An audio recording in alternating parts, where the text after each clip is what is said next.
할렐루야. 오늘은 룻기에 대해서 함께 은혜를 나누고자 합니다. 오늘 보실 말씀은 룻기서 1장 1절로부터 18절까지 말씀 제가 봉독하겠습니다. 사사들이 치리하던 때에 그 땅에 흉년이 드니라. 유다 베들레헴의 한 사람이 그의 아내와 두 아들을 데리고 모압 지방에 가서 거류하였는데 그 사람의 이름은 엘리멜렉이요 그의 아내의 이름은 나오미요 그의 두 아들의 이름은 말론과 기련이니 유다 베들레헴 에브랏 사람들이더라. 그들이 모압 지방에 들어가서 거기 살더니 나오미의 남편 엘리멜렉이 죽고 나오미와 그의 두 아들이 남았으며 그들은 모압 여자 중에서 그들의 아내를 맞이하였는데 하나의 이름은 오르바요 하나의 이름은 룻이더라. 그들이 거기에 거주한 지 10년쯤에 말론과 기련 두 사람이 다 죽고 그 여인은 두 아들과 남편의 뒤에 남았더라. 그 여인이 모압 지방에서 여호와께서 자기 백성을 돌아보사 그들에게 양식을 주셨다 함을 듣고 이에 두 며느리와 함께 일어나 모압 지방에서 돌아오려 하여 있던 곳에서 나오고 두 며느리도 그와 함께하여 유다 땅으로 돌아오려고 길을 가다가 나오미가 두 며느리에게 이르되 너희는 각기 너희 어머니의 집으로 돌아가라. 너희가 죽은 자들과 나를 선대한 것 같이 여호와께서 너희를 선대하시기를 원하며 여호와께서 너희에게 허락하사 각기 남편의 집에서 위로를 받게 하시기를 원하노라 하고 그들에게 입맞춤에 그들이 소리를 높여 울며 나오미에게 이르되 아니니이다 우리는 어머니와 함께 어머니의 백성에게로 돌아가겠나이다 하는지라. 나오미가 이르되 내 딸들아 돌아가라. 너희가 어찌 나와 함께 가리었느냐. 내 태중에 너희의 남편 될 아들들이 아직 있느냐. 내 딸들아 되돌아가라. 나는 늙었으니 남편을 두지 못할지라 가령 내가 소망이 있다고 말한다든지 오늘 밤에 남편을 두어 아들을 낳는다 하더라도 너희가 어찌 그들이 자라기를 기다리겠으며 어찌 남편 없이 지나겠다고 결심하겠느냐. 내 딸들아 그렇지 아니하니라. 여호와의 손이 나를 치셨으므로 나는 너희로 말미암아 더욱 마음이 아프도다 하매 그들이 소리를 높여 다시 울더니 오르바는 그의 시어머니에게 입맞추되 룻은 그를 붙쫓았더라. 나오미가 또 이르되 보라 네 동서는 그의 백성과 그의 신들에게로 돌아가나니 너도 그의 동서를 따라 돌아가라 하니 룻이 이르되 내게 어머니를 떠나며 어머니를 따르지 말고 돌아가라 강권하지 마옵소서. 어머니께서 가시는 곳에 나도 가고 어머니께서 머무시는 곳에서 나도 머물겠나이다. 어머니의 백성이 나의 백성이 되고 어머니의 하나님이 나의 하나님이 되시리니 어머니께서 죽으시는 곳에서 나도 죽어 거기 묻힐 것이라. 만일 내가 죽는 일 외에 어머니를 떠나면 여호와께서 내게 벌을 내리시고 더 내리시기를 원하노라 하는지라. 나오미가 룻이 자기와 함께 하기로 굳게 결심함을 보고 그에게 말하기를 그치니라. 아멘.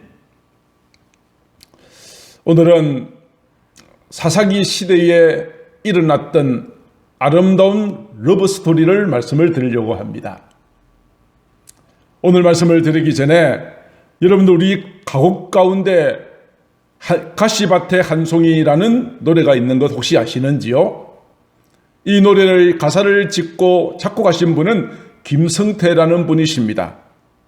이분은 6.25 사변으로 대구에 피난 가다가 1951년 여름에 이 노래를 만들었습니다. 그가 만든 이 노래의 가사와 내용은 성경 시편에 나오는 한 송이 흰 백합화를 보라 하는 그 말씀에서 착상했다고 합니다. 그 가사는 이러한 가사이죠. 가시밭에 한 송이 흰 백합화 고요히 머리 숙여 홀로 비었네. 인적이 끊어진 깊은 산 속에 고요히 머리 숙여 홀로 비었네. 어여뻐라 순결한 흰 백화바야 그윽한 내 향기 영원하리라. 왜 갑자기 이 가곡을 소개하고 부르는지 의아하게 생각하시는 분들이 계실 거예요.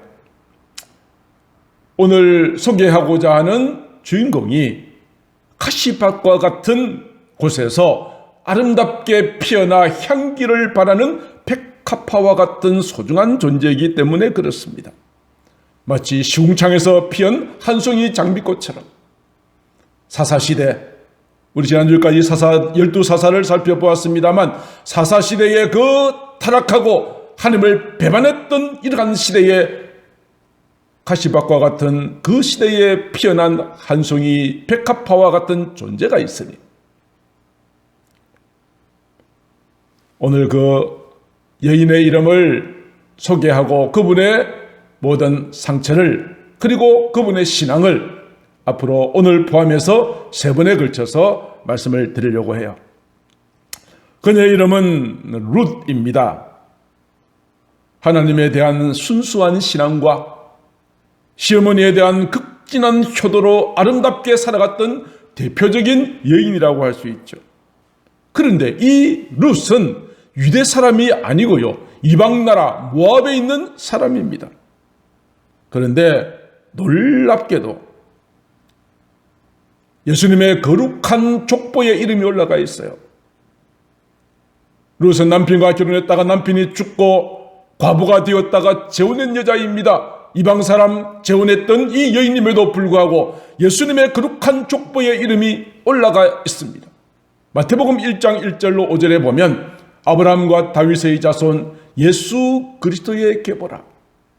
만왕의 왕이신 예수 그리스도의 거룩한 족보를 소개하는 데 있어서 5절에 보니까 이렇게 나와 있습니다. 살몬은 라합에게서 보아스를 낳고 보아스는 룻에게서 오벳을 낳고 오벳은 이새를, 이새는 다윗 왕을 낳는다고 했습니다. 이 룻은, 이 이방 여자 룻은 다윗 왕의 증조 할머니입니다.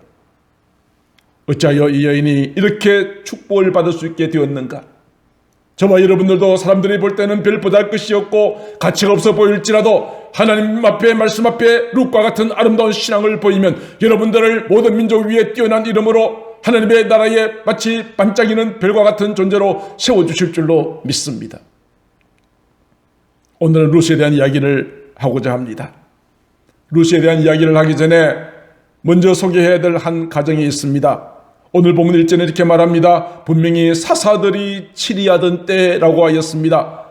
사사시대는 하나님의 율법이 땅에 밟혔던 시대입니다. 죄악과 타락과 반역으로 가득 찬 영적인 암흑기였습니다. 12지파가 단합하여서 가나안의 모든 족속을 다 몰아내어야 함에도 자기들 지파끼리서로 시기하고 다투는 일들도 많이 있었습니다. 오히려 쫓아내어야 할 가나안 원주민들과 가까이 지내면서 가나안의 신들을 섬기기도 했습니다. 이로 인하여 진노하신 하나님께서는 이스라엘 민족에게 징벌을 내리시고 주변 나라들로 하여금 이스라엘을 괴롭게 하셨습니다. 이러한 시대의 악순환이 반복되었던 약 300여 년 동안의 기간이 사사시대인데 그 사사시대 그때 흉년이 들었다고 말합니다. 엎친 데 덮친 격, 설상가상이라고 할까요? 하나님의 진노가 온 세상이나 사회는 온갖 타락한 것으로 가득 찬 시대에 흉년까지 들었으니 말이죠. 여기 흉년은 단순하게 어떤 자연재해라기보다는 타락하고 범죄한 이스라엘 민족을 향한 하나님의 진노였습니다. 주변 나라들로부터 어려움을 당할 때 이스라엘 민족이 하나님 앞에 부르짖을 때 구원자를 보내주셨죠. 흉년을 맞이하였을 때 등장하는 한 사람이 있습니다. 유다 베들레헴에 살고 있는 한 사람입니다.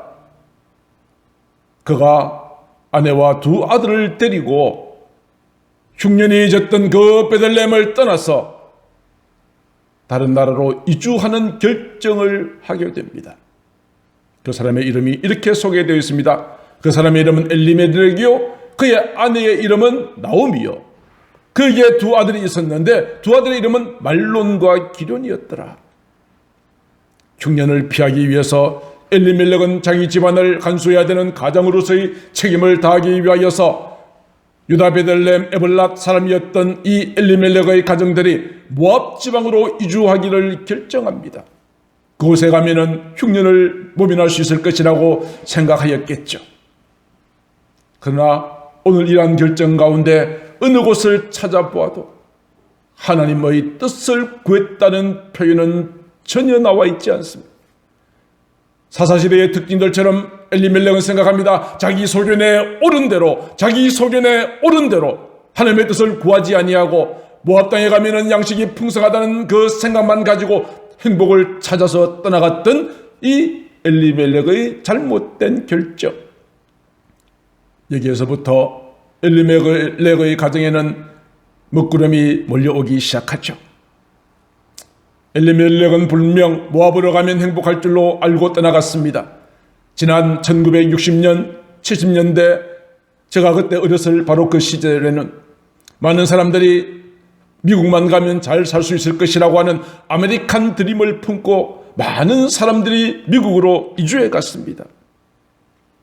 엘리멜렉도 흉년을 피해서 베들레헴을 떠나서 모압으로 갔습니다.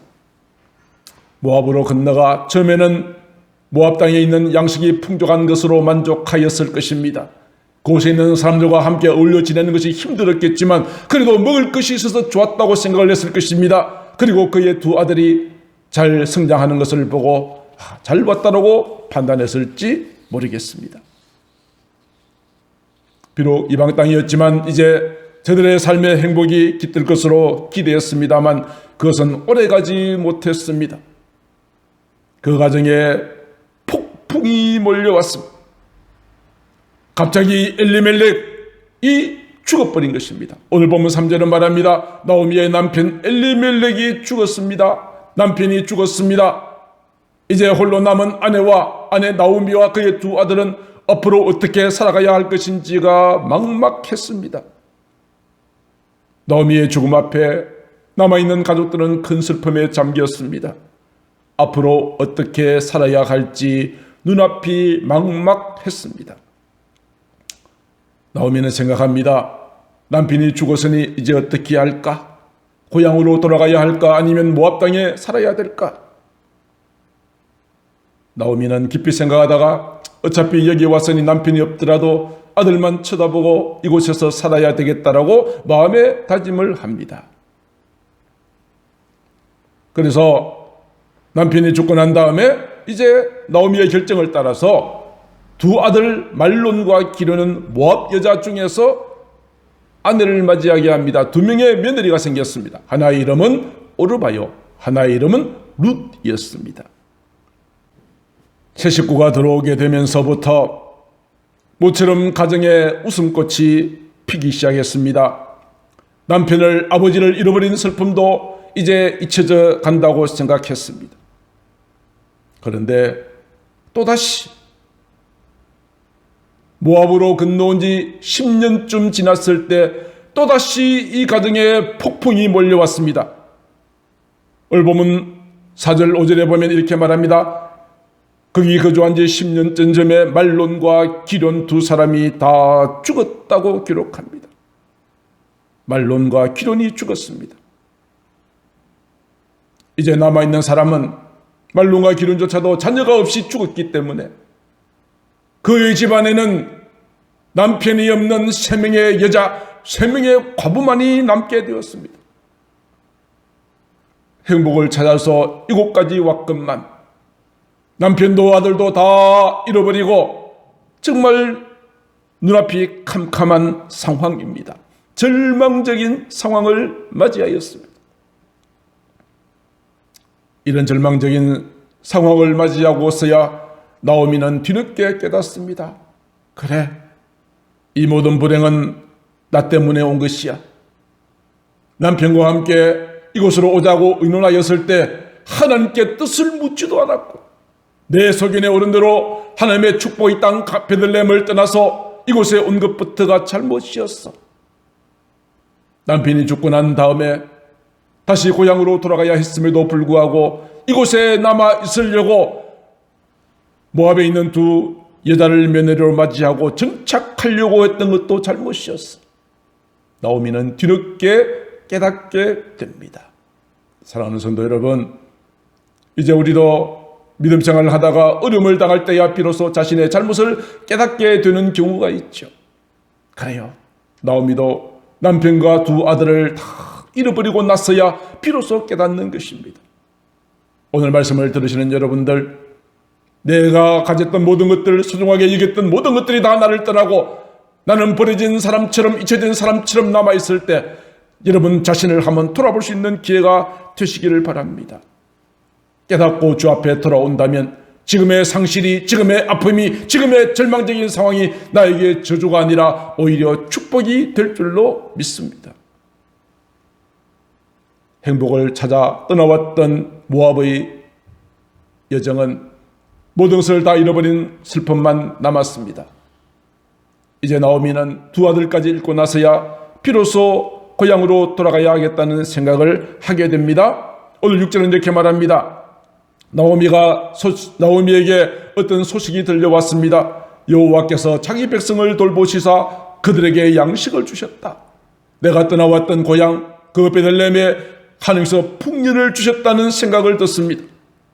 그 소식을 듣는 순간 나오미는 또다시 고민에 빠집니다. 온 가족이 고향을 떠나 모압에 건너온 다음에 남편과 두 아들, 남자들은 다 죽어버렸으니 집안에 남자가 없으니 이 세 여인들의 생계가 무척 심각했을 것입니다. 이러한 상황이라면 고향의 양식이 풍부하다면 그래도 여기보다는 그곳이 낫지 않을까 하는 생각도 했습니다. 한편으로는 내가 떠나왔던 베들레헴에 남편 자식 다 잃어버리고 돌아간다면 마을 사람들은 나를 어떻게 생각할까? 손가락질이나 하지 않을까? 그런 생각이 들고 보니 선뜻 고향으로 가는 것도 결정하기가 쉽지 않았습니다. 고향으로 돌아갈까? 아니면 이곳에 그대로 남아있을까? 깊은 생각을 하다가 나오미는 드디어 결정합니다. 내가 이제 내 고향으로 돌아가야 되겠다. 그래서 며느리에게 말합니다. 얘들아, 이제는 내가 고향으로 돌아가야 될 때가 되었나 보다. 내 고향에는 먹을 것이 많다 하니 남자도 없는 이곳에서 어렵게 사느니 고향으로 돌아가서 거기서 나의 남은 여생을 보내려 한다. 그 말을 듣자 두 며느리도 함께 따라옵니다. 같이 가겠습니다. 어머니 같이 가겠습니다. 시어머니와 며느리의 대화 가운데 남편도 없는 상황에서 시어머니를 복양한다는 것은 쉬운 일이 아니죠. 그러나 두 며느리가 나오미를 따라오겠다는 이 대화 가운데 평소에 그들의 관계가 어땠는지가 충분히 짐작이 됩니다. 그들은 평소 서로 아끼고 사랑했을 것입니다. 특별히 나오미는 자기가 믿는 하나님에 대한 신앙을 두 며느리들에게 말해 주었고 보여주었을 것입니다. 좋은 관계였기에 남편이 다 죽었지만 시어머니를 따라가겠다라고 두 며느리가 나섰던 것입니다. 그러나 나오미는 두 며느리를 생각할 때 마음이 아팠습니다. 그래서 이렇게 말합니다. 아니야. 너희들은 아직도 젊지 않으냐? 너희 친정으로 돌아가. 너희가 죽은 내 남편과 나에게 얼마나 선대한 것을 내가 알고 있어.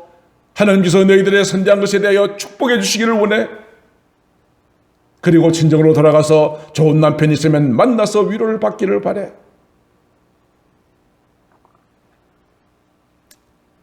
나오미가 간곡하게 두 며느리에게 이야기하였습니다.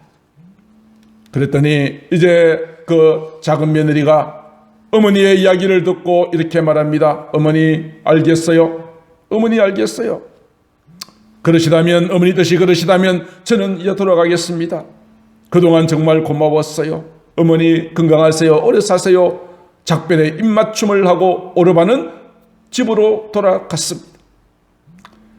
자, 돌아가고 난 다음에 이제 나오미가 말합니다. 룻에게, 룻, 너도 돌아가. 너희 작은 동서가 돌아가지 않았냐? 너도 돌아가. 너희의 동서는 그의 백성과 그들의 신에게도 돌아갔다. 눈에 보이는 것만 생각하였다면 작은 동서가 떠나갔으니 자기가 따로 남아있을 이유가 없겠죠. 그럼에도 불구하고 룻은 작은 동서는 돌아갔지만 자기는 어머니를 결코 버리지 않고 따라가겠다라고 이야기를 합니다.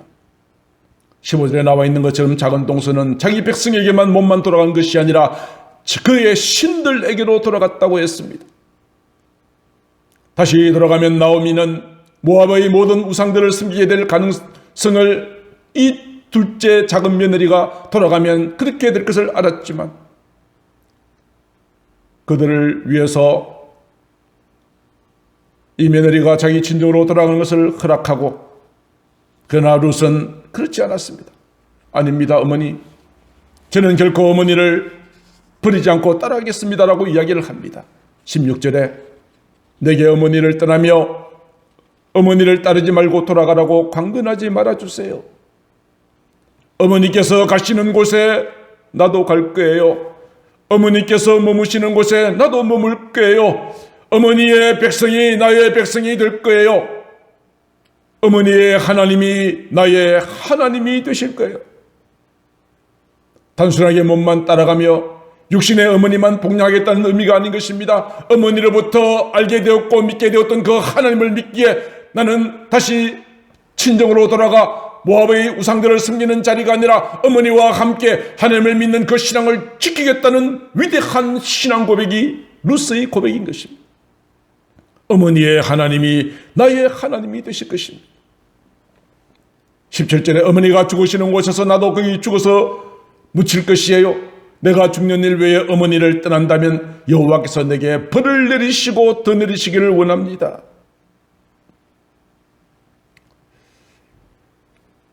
룻의 이 결심은 정말 매우 강력하고 아름다운 고백이 아닐 수 없습니다.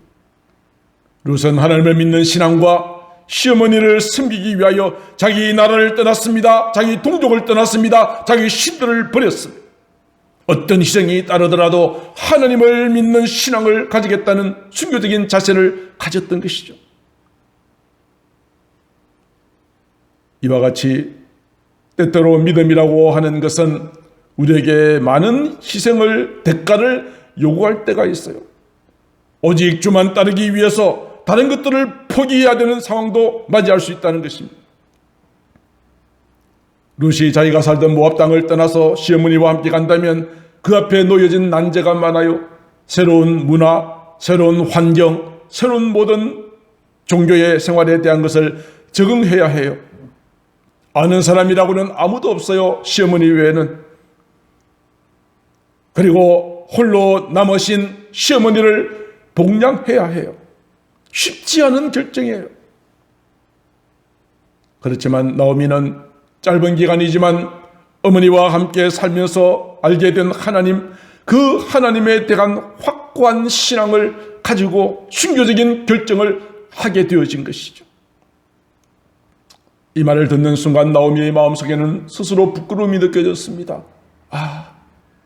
나는 하나님의 뜻을 묻지 않고 내 소견에 오른 대로 이곳으로 왔지만, 그래서 이곳에 살다가 나는 모든 것을 다 잃어버렸지만 사랑하는 저 며느리 룻은 철저하게 하나님의 뜻을 따라 살려고 애를 쓰는 것이구나. 룻의 고백에 나오미의 마음에는 큰 감동이 물밀듯이 몰려왔어요. 마침내 나오미와 룻은 다시 고향으로 돌아옵니다. 고향으로 돌아가기 위해서 그들이 건너왔던 요단강을 건너갑니다. 요단강을 건너갈 때에 나오미는 10년 전을 회상합니다. 10년 전 우리 남편과 두 아들과 함께 요단강을 건넜었지. 모압에 가서 아름다운 꿈을 가지고 모압의 드림을 가지고 흉년을 피하여서 좀 편하게 먹고 살기 위해서 이곳으로 왔었지. 그러나 또다시 이 요단강을 건너갈 때 지금의 나는 어떤 모습인가? 모든 것을 다 잃어버렸어. 남편도 자식도 다 잃어버렸어.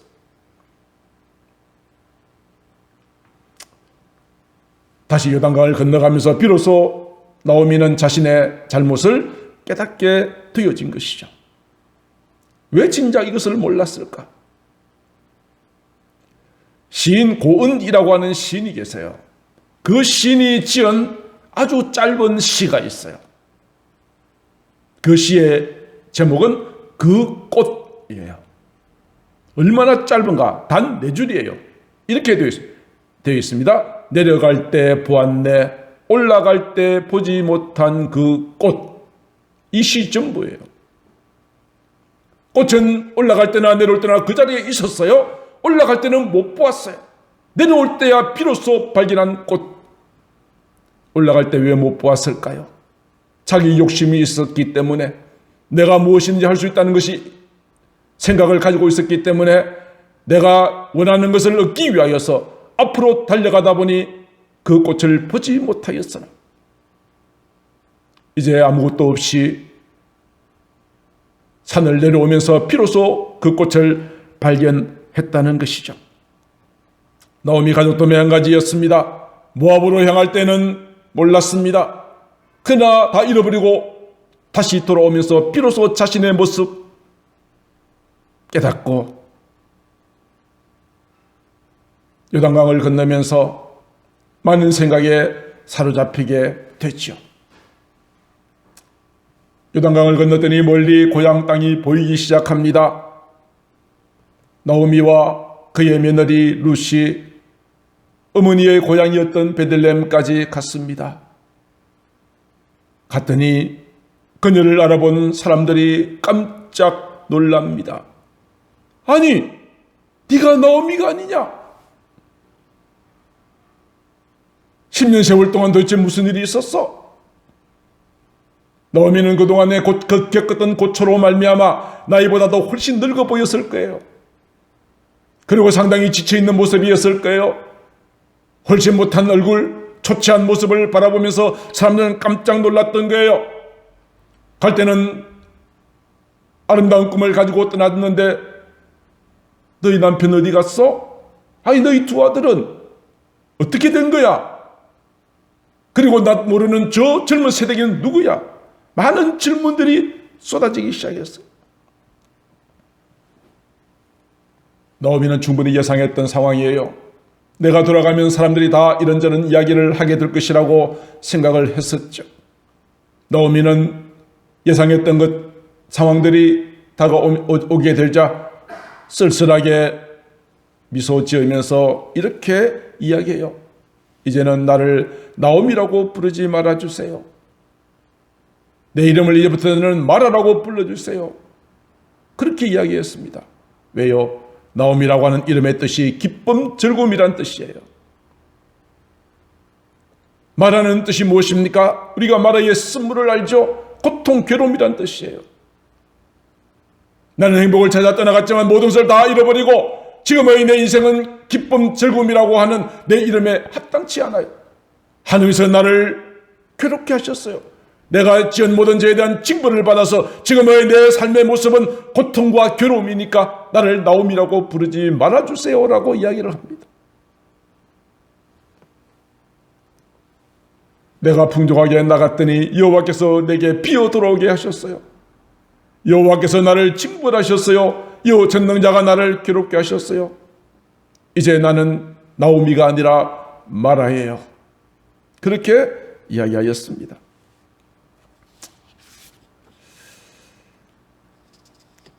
그리고 자기와 함께 따라와 있는 며느리에 대한 이야기를 합니다.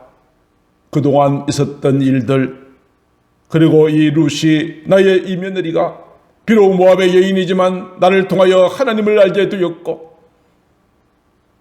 하나님을 믿는 신앙을 지키기 위하여 자기 고향을 떠나고 자기들의 신들을 버리고 홀로 남은 시어머니인 나를 지극정성 복령하기 위하여 이곳까지 왔노라고.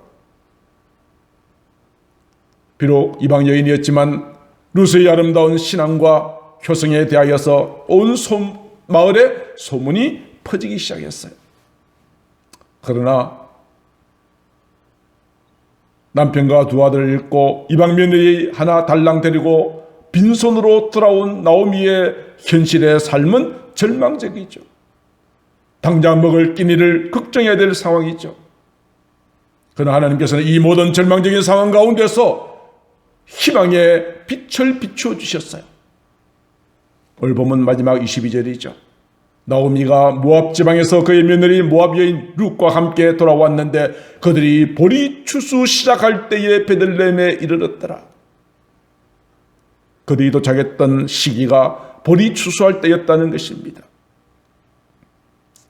사랑하는 성도 여러분, 우리의 모든 상황이 나오미와 같이 남편과 자식을 다 잃어버리고 실패한 인생으로 살아오시고 계신 분이 계시죠.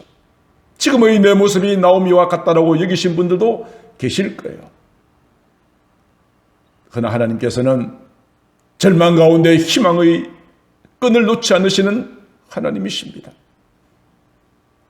절망적인 상황 가운데도 보리 추수 시작할 때에 도착했다 이 말 속에 하나님께서는 엄청난 반전과 엄청난 축복을 예배하여 놓으십니다. 그 축복의 내용이 무엇인가는 다음 주일날 말씀을 계속하여 전해드릴 것입니다. 오늘 여러분들의 상황이 나오미와 같으십니까? 낙심하지 마십시오. 힘을 내십시오. 하나님은 절망적인 상황 가운데 자신의 모습을 깨닫고 주 앞에 나오기로 결심하고 다시 고향으로 돌아왔다는 것은 단순하게 양식 때문에만 돌아온 것이 아닙니다. 저주받은 땅에서 죄악된 자리에서 하나님 앞으로 돌아왔다는 의미이니 돌아온 나오미와 하나님을 믿는 신앙과 시어머니를 복양하기 위해서 함께 따라왔던 루스의 삶에 엄청난 기적과 역전과 은혜를 예비하여 놓으셨다는 사실을 기억할 수 있게 되기를 주님의 이름으로 축복합니다. 말씀을 정리하고자 합니다. 스페인 하면은 가장 기억나는 스포츠가 무엇이죠? 투입니다. 경기장에 소가 있고 그리고 투사가 있습니다. 멋진 옷을 입고 그의 한 손에는 붉은색 망토를 손에 쥐고 한 손에는 칼을 감추고 있습니다. 투사는 소를 향하여서 붉은 망토를 흔듭니다. 그러면 소는 그 붉은 망토를 향하여 돌진합니다. 투사는 칼을 이 소의 등에 꽂아서 소를 죽이는 이러한 잔인한 경기이기 때문에 그러나 소는 붉은 망토가 흔들린 것을 보고 그것을 향해 돌진하여 가다가 투사의 칼에 서서히 죽어져 가는 것이죠. 요사이는 스페인에서도 이 경기가 너무 잔인해서 이 경기를 하지 못하도록 한다는 그런 이야기가 있습니다만 오늘 어쩌면 저희들도 투장에 있는 소와 같이 아무 가치가 없는 세상의 것을 위하여서 돌진하여 가다가 하나님의 심판받고 저주받아 멸망당할지 모르는 것과 같은 우리의 인생이 아닌가 싶어요.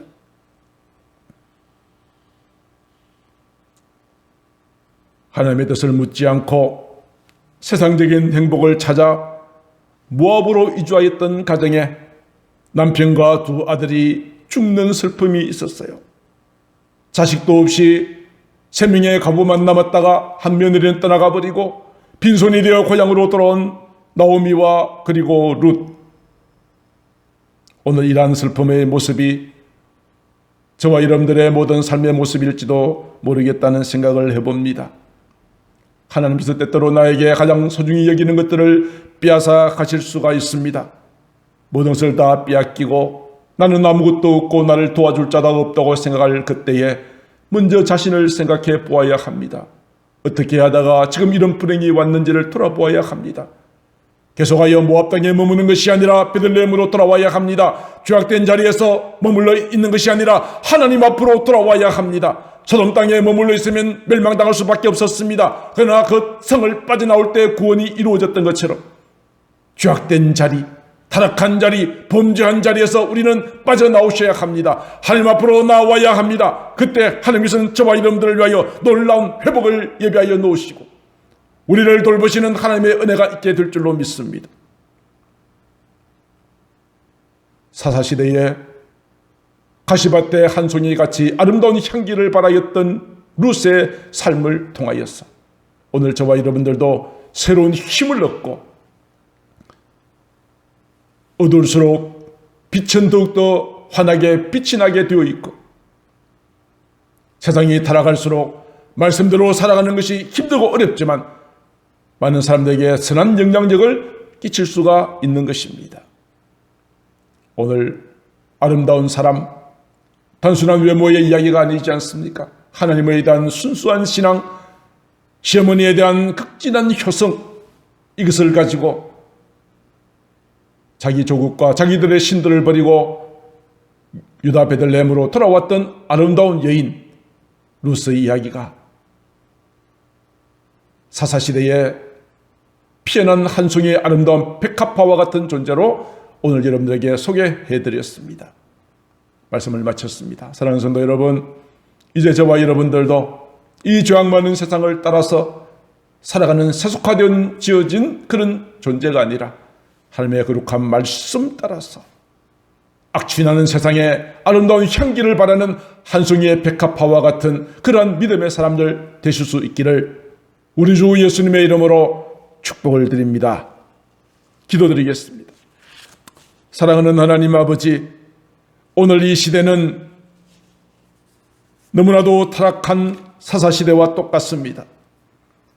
하나님의 말씀을 거역하고 내 소견의 어른대로 살아온 사사시대가 오늘 이 시대와 똑같습니다. 그러한 사사시대 가운데에서도 정말 아름다운 한 송이의 백합화와 같은 룻의 이야기, 그러나 이 모든 것들은 하나님의 뜻을 묻지 않고 베들레헴을 떠나 모압으로 향하였던 엘리멜렉의 잘못된 선택으로 찾아왔으나 하나님을 믿는 신앙을 지키기 위하여 고향을 버리고 따라왔던 룻을 통하여서 다윗 왕이 그의 가문을 통하여 예수 그리스도가 탄생하시는 귀한 하나님의 아버지 예수 그리스도의 계보에 그 이름이 영광스럽게 빛나는 것을 보았습니다.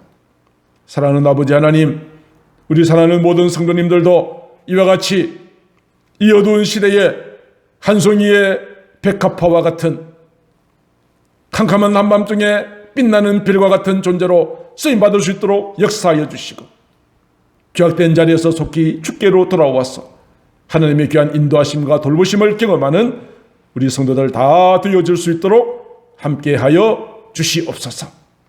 사랑이 많으신 우리 구주 예수님 이름으로 기도드리옵나이다. 아멘.